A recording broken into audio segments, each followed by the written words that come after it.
Hello and welcome back to Parenting Uncovered. We are Dave and Ashley Willis, and today we are going to talk about how to teach your kids about money. Money. Money.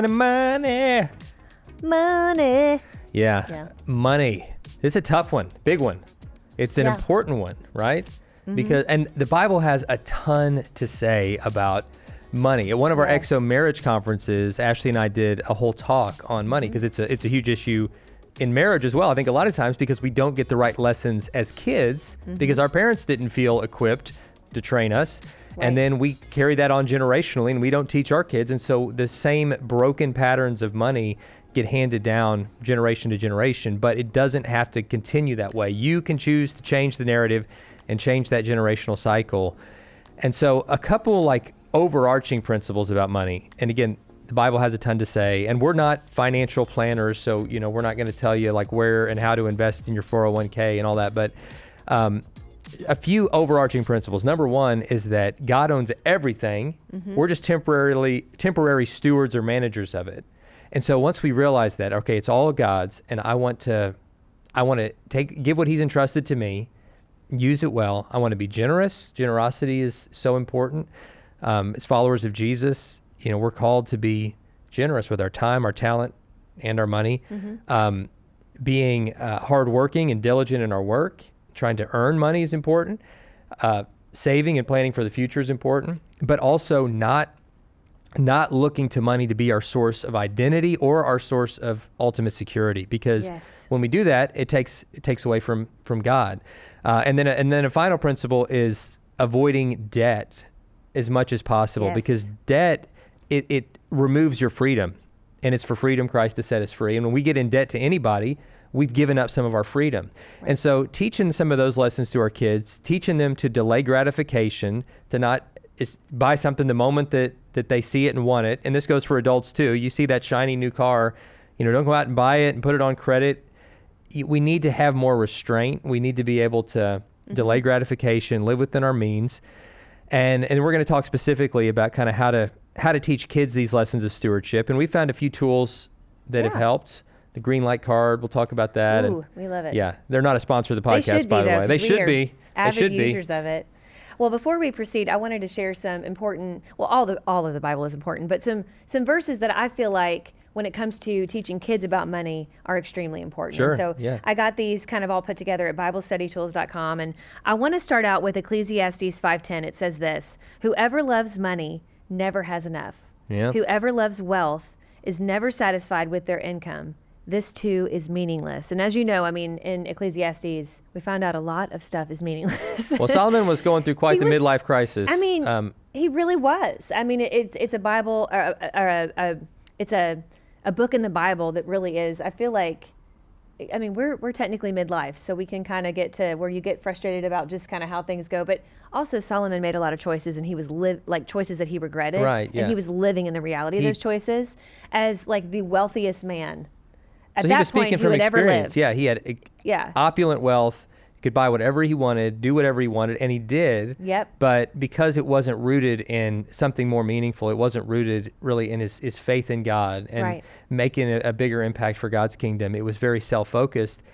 He got to the top of the mountain and he was like, man, it's lonely and meaningless really up lonely here. And ultimately, he ends that whole book, that sort of like journal about his midlife experience, by saying, really, relationship with God is all that matters. That's right. It's not all this other stuff. It's not the wealth. It's not the pleasure. It's all that stuff is so temporary and so meaningless, but God is forever.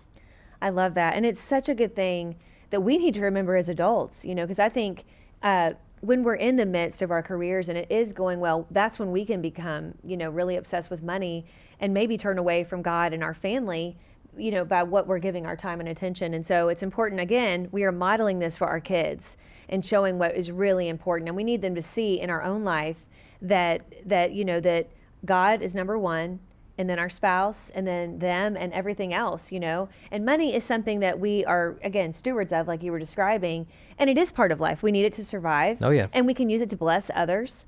And it's something that we don't need to fear or even think is just terrible, but we just need to be very careful with it. You know, in Romans, you had mentioned debt. In Romans 13:8, it says, "Let no debt remain outstanding except the continuing debt to love one another." So I love that Paul verse. is so brilliant. Yeah. And how he words things. I mean, the continuing debt to love one another. The only debt that we never can fully pay is the love we give. But we also never, if we keep loving, we never run out of love to give. And it's just a beautiful picture of. It is a beautiful picture and reminder. And he ends those verses by saying, "For whoever loves others has fulfilled the law." So it's like you're doing what you're called to do. I love this in Psalms 37:16 and 17. It says this: "Better the little that the righteous have than the wealth of many wicked. For the power of the wicked will be broken, but the Lord upholds the righteous." And so, you know, we all are going to have, you know, there's times in our life where we'll have a little, and there's times in our life where we may have a lot. But it's what they're saying is it's better to have a close relationship with the Lord and have just what you need than to have all the riches in the world and be empty inside. You know, just like what Solomon was saying. So I love those verses. There's many that we can teach our kids. And I would even say one really great place to start in teaching our kids about money is to post verses like these on cards and have your kids memorize them. And there's been different points in their childhood where we've done this. We've written it down on a little placard or something and posted it and had like incentives for them to memorize it. Right now in our school system, and I would encourage you, check out your school system wherever you are and see if they offer this. But right now in our elementary schools, we're in a public school system. Our kids have, except for a couple years in there, have gone to public school nearly their whole childhood. And they do this thing called the Good News Club. It's sponsored by a local church that happens to be like right next door to us. And they basically, one day a week, pour into our kids for an hour, and they challenge them to memorize a verse. They talk about what it means and how they can apply it to their life. And they have a discussion and games and things about it. And so right now, you know, those are the verses our kids are memorizing because they have an incentive the next week if they come back and remember that verse. But I remember when they were, gosh, I mean, as young as like 3 or 4, we used to do this. Yeah. And it really did. It's fun for them because it's a challenge. And I would say if you feel like that whole verse is too much, start with part of it. Like start with part where it talks about, you know, or like where your treasure is, there your heart will be also. I mean, that's a great verse about money too. And you not only have them, you know, learn that verse, but you also say like what it means. And you can use examples. And you know, there's lots of books out there that can help you to do this. But I think that's where we really need to start when it comes to kind of forming their worldview of money. And they want to have a biblical view of money. And, you know, it's going to be, I think if we don't try to give them kind of that proper place of money in their life of how they should see money and how they are supposed to use money, then they're going to get a lot of mixed messages, you know, as they grow older at school and in the families they're spending time with outside of our family and things like that. Yes. What they see on social media and right, you know, all the things. What YouTubers gets celebrated on, you know, with most YouTubers and most pop culture is just the decadence and opulence and like fancy flashy stuff that costs a lot of money. And if we're just chasing after that, you know, it's usually going to lead to financial ruin because we're going to spend money. We're going to spend money we don't have to get stuff we don't really need. And so it's kind of helping our kids reframe the value system. Not that money is bad. Money is not evil, but the love of money is the root of all kinds of evil. So when money becomes our love, our passion, our identity, that's when it really, really gets dangerous. And so coming back to just kind of the very practical nuts and bolts of teaching kids to manage finances, we've had some trial and error in this. For sure. You know, we never come to this as people who've got it all figured out. We're on this journey with you, but here's some things that we've done, and some of it has worked better than others. So we incentivize certain valuable tasks. You know, we pay for good grades. Yep. We'll give it because only for our high schoolers. Right. You know, because from we're high school up, because this is going to get you into a great school. And in Georgia, if you make a 3.0, you get 80% of your college covered in the state of Georgia. If you make a 3.7, you get 100% of your tuition covered if you go to a Georgia school. So that's an incentive in and of itself. Yeah, you just pay room and board, which is a really good deal. And at the state schools, at the state schools, right? The public state schools. And they know this, and they know that we personally don't want them to go into college with debt. Our parents, through the scholarships we received and also parental help, we didn't have school debt. I mean, and which is a I gift, did not and I don't take that for granted. I did not come from a family of means per se. We definitely weren't in poverty, but we were just a very middle class Yeah, family. it was a sacrifice. It was a sacrifice. And I am still forever grateful that, they went to that great lengths. Not only, it's not even financially as much as just showing me like the freedom I could have if I could work hard in school and get scholarships to go to the school of my choice. That what a wonderful gift that would be. You know what I'm saying? To not have debt, and also to look into grants, to look into all these things. And so that's why we pay our kids. We don't pay them for every grade. Like if they get an A, they get a certain amount. And do we pay for B's? I can't remember what the policy is now. We've changed it over the years. I think they get paid for an A, they get nothing for a B, and for a C below they have to pay us. They have to pay us. Right. So so it eats into the A. So it's incentives to get as many A's as possible. It's helped. Really it's helped. Incentivized, and it's teaching them, because this is the way the world works. It's like hard work will be incentivized most of the time. And good performance will be incentivized. And so not that you're just on this performance treadmill all your life, but to know that like, hey, when you work hard, good things happen. We do pay for chores. We pay, weekly. Like they have all of their things that they take care of. It gives them a little bit of money tasks. to learn to manage. Also babysitting. Our older boys babysitting our younger boys. Our youngest just usually blows his money immediately on video games, and we try to teach him like, all right, on Roblox. If you do that, then you're going to find something you really want, and not have any money. And so sometimes we let them make some mistakes so that when they find something they really do want, it's like, well, buddy, you spent your allowance 5 weeks in a row, and as soon as you got it on this video game, you got nothing to show for it. But if you will save for the next couple weeks, then you can afford it. Now, once our kids get to like 5th grade, we let them use something called Greenlight, which I referenced earlier, which is a parent-controlled debit card that you manage through an app. So the kid gets a debit card with their name on it, with whatever picture they want on it. A picture of their choice. Yeah. It's an actual Visa or MasterCard that you can spend anywhere, and the parent directly puts money on there or takes money off. So you can help manage it. There's no overdrafting. There's no overdrafting. You can see what they're spending on. It gives them the ability to start being able to make purchases, to be able to learn how to make transactions at a store or a restaurant or online. If they go to Amazon, they find something they want for $10 and they can fill in the card information and do that. But then they manage in the app, they see that this is real money. This is not a credit card where you're going to pay later. Like, it's real money that instantly goes out of the account. So we've helped to manage that. Our oldest, just this last year, we got him an actual checking account at a bank that I can help manage. I can help like directly put money in when needs to. Well, because he's 2 hours away in college. Yeah, because he's off at college. But he's learning to manage money now, kind of semi being on his own.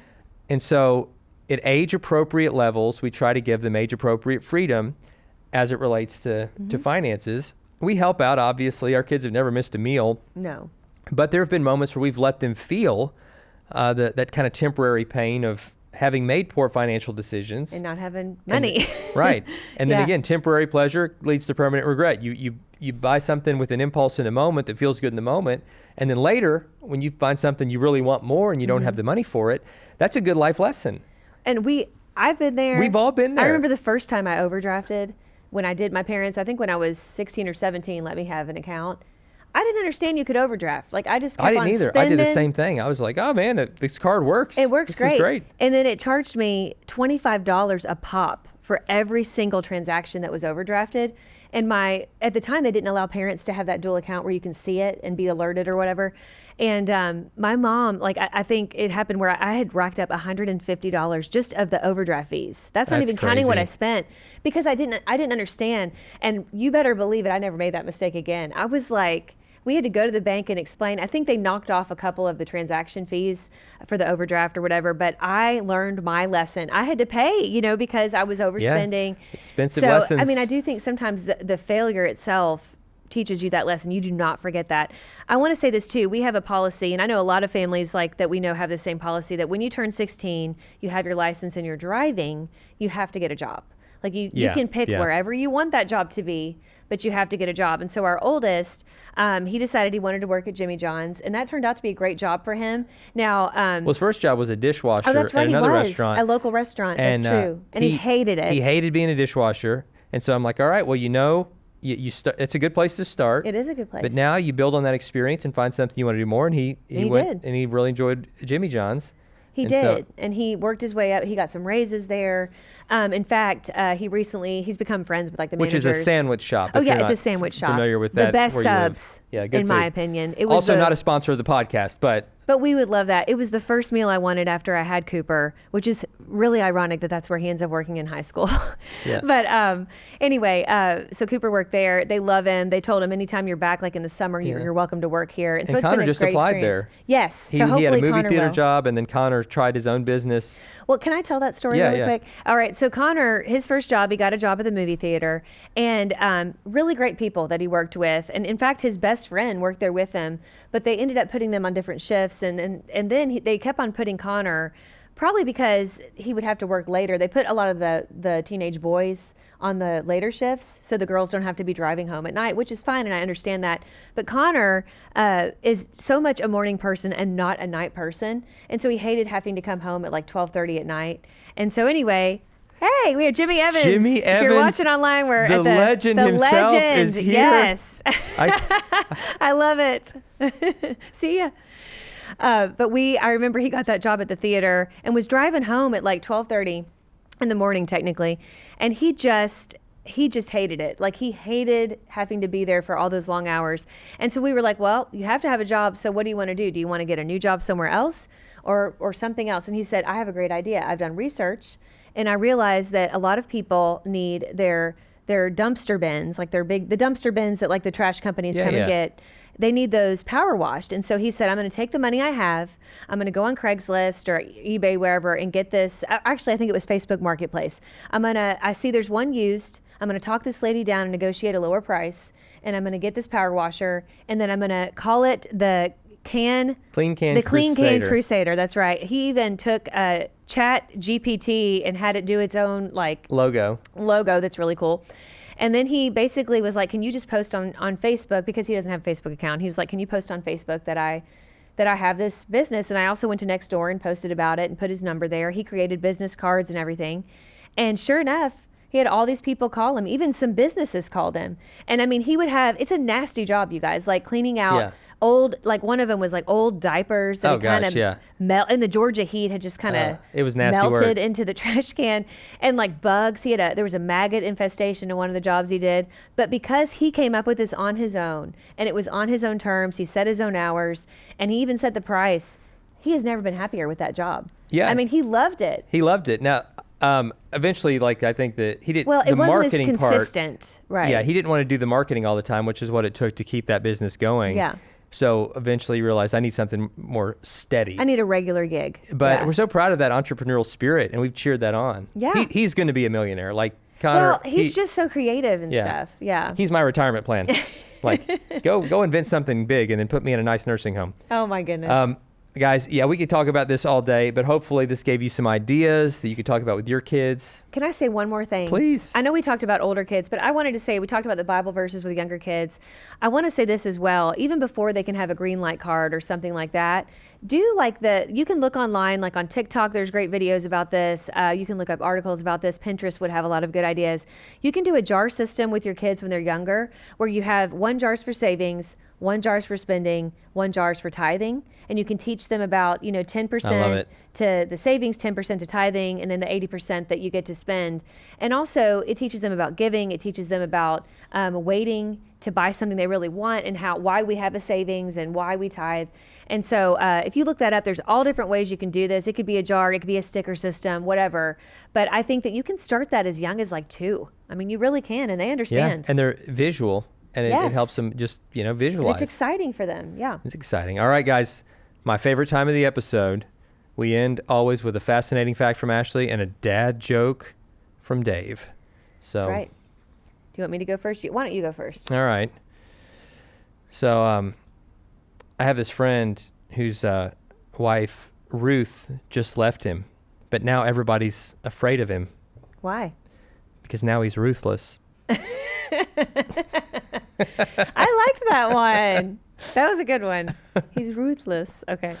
All right. So for today's fascinating fact, this is from factretriever.com, and it just talked about some fascinating facts about parenting, and I think this is really cool. So it said in Bulgaria, parents historically believed that the devil became jealous when a baby was praised too much. And you know how as parents we often give praise. So parents typically would spit on their babies and then said things such as, they literally would say, "May the chickens poop on you." So it's like an opposite day Try to trick thing. the devil. Like, we don't like But let me say this. When we went to Israel and Taiwan, our producer, was there with us, do you not remember Tally telling us about this? Remember when she said, instead of saying it's going to be a great day, she was like, she didn't actually spit, but she was like, "Puh, no, it's going to be a terrible day." Like, it was like opposites. Yeah. And she goes, that means it's going to be a great day. So, I mean, even in Israel today, they have this little opposite thing. It's like a superstitious, silly, thing. And they know it's not doing anything. But I thought the spitting on a baby and then saying, "May chickens poop on you." The most interesting That fact. is so random. That's so That random. is random. All right. That is really ruthless. That is ruthless. That's true. All right. Well, we so enjoyed this episode with you all. Please make sure that you are subscribing so that you can get every episode every week we do Parenting Uncovered. And also, if you are liking this podcast and you feel like it's helpful to you, please leave a 5-star review and tell us why you like it, because that is the best way to get the news out about this podcast. Feel free to share it on your social media channels. We would be so grateful. And always, if you have a dad joke that you want Dave to share and also share your name, or if you have a fascinating fact about parenting, please go to Dave and Ashley Willis on Instagram. And I'm telling you, we will share it, and we'd be so glad to have that. Yeah, write us. We always love hearing from you guys. That's right. We'll see you next time. Bye, guys.